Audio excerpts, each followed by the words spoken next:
हस्तिनापुर के बड़े दरबार में अंदर ही अंदर जलन सुलग रही थी।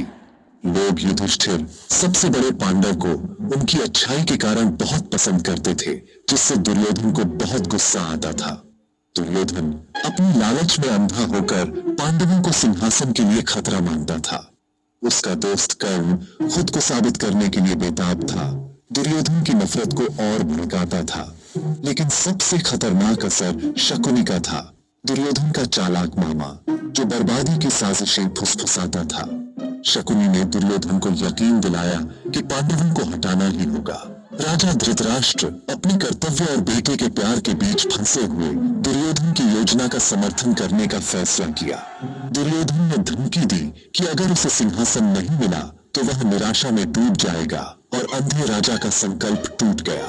धृतराष्ट्र पांडवों को राजधानी से दूर भेजने के लिए तैयार हो गए, जिससे धोखे की नींव रखी गई। इस तरह हस्तिनापुर में एक जानलेवा साजिश के बीज बोए गए।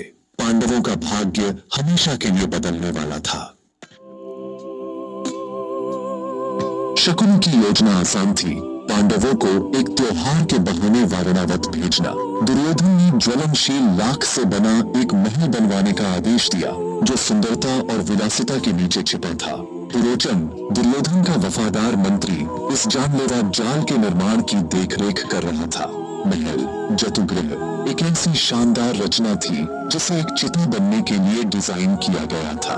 धृतराष्ट्र ने प्यार का दिखावा करते हुए पांडवों से वारणावत का आनंद लेने का आग्रह किया।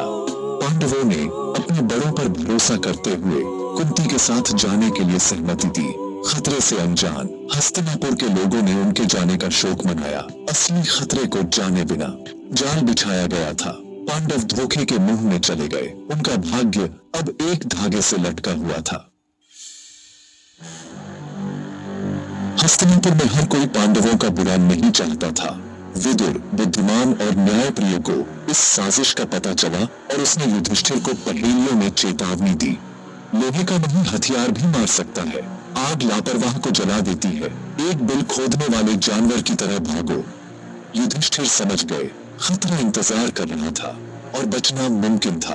वारणावत में पांडवों ने महल का निरीक्षण किया और जान को भांप लिया।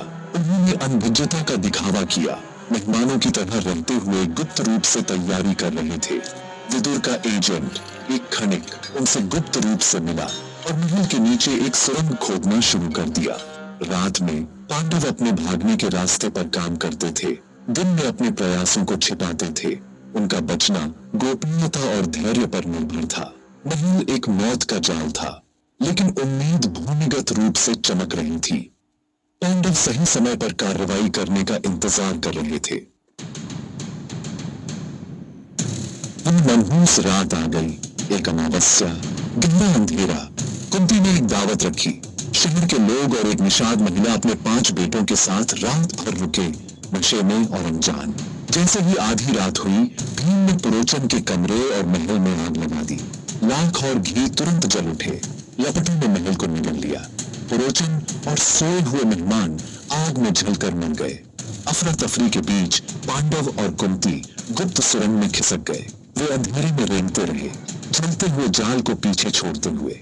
आग भड़क रही थी, लेकिन पांडव बाल बाल मौत से बच गए।